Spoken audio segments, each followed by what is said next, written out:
ओम गं गणपतये नमः।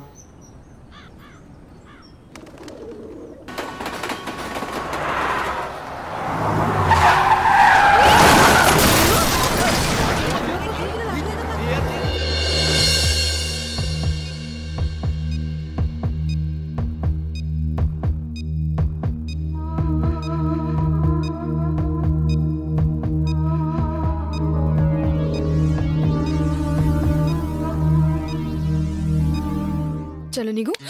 अरे एवढ्या लवकर? जाऊ दे मला। थांब ना। निघते मी। थांब ना। राजीव 8 वाजलेत, आई वाट बघत असेल, टॅक्सी करायला लागेल। आणि अगं 4 महिन्यानंतर भेटतोय आज आपण। चला अशा लोकांना भर चौकात उभं करून चापकर फोडलं पाहिजे।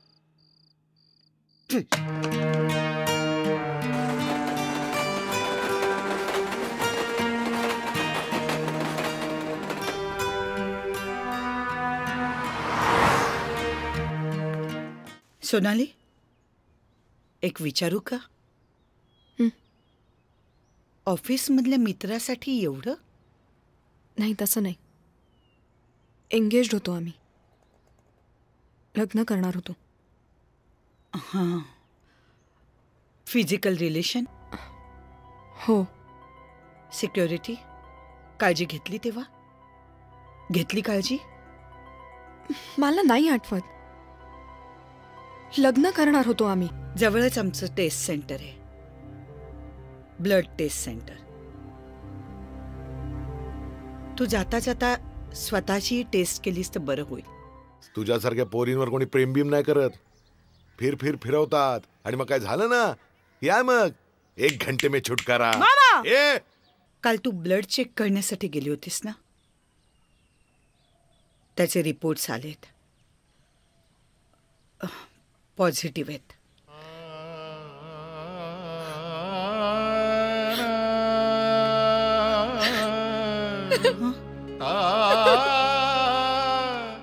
मला एक मुलगा आवडतो।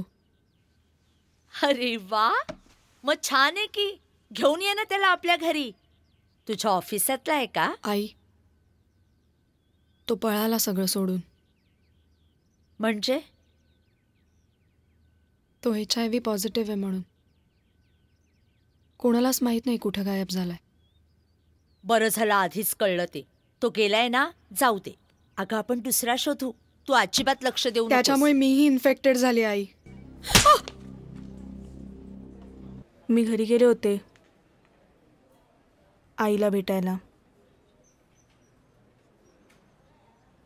पण दादांनी भेटूनच दिलं नाही। मला तुझं सगळं मान्य आहे। मी चुकले, मी फसले।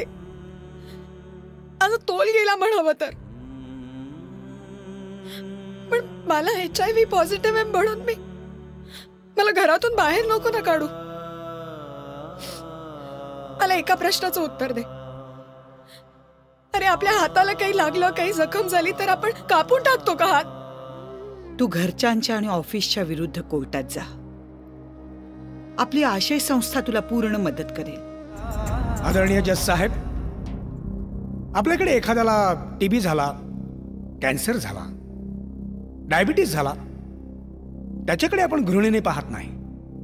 तो कामावर जातो, अगदी सन्मानपूर्वक त्याला वागणूक दिली जाते। हा, पण एखादी व्यक्ती जर HIV पॉझिटिव्ह निघाली की त्याच्याकडे बघण्याचा दृष्टिकोनच आपला बदलून जातो। आपल्या शरीरामध्ये आणि बुद्धीमध्ये जोवर काम करण्याची क्षमता आहे तोवर काम करण्याचा अधिकार संविधानाने प्रत्येकाला दिलेला आहे।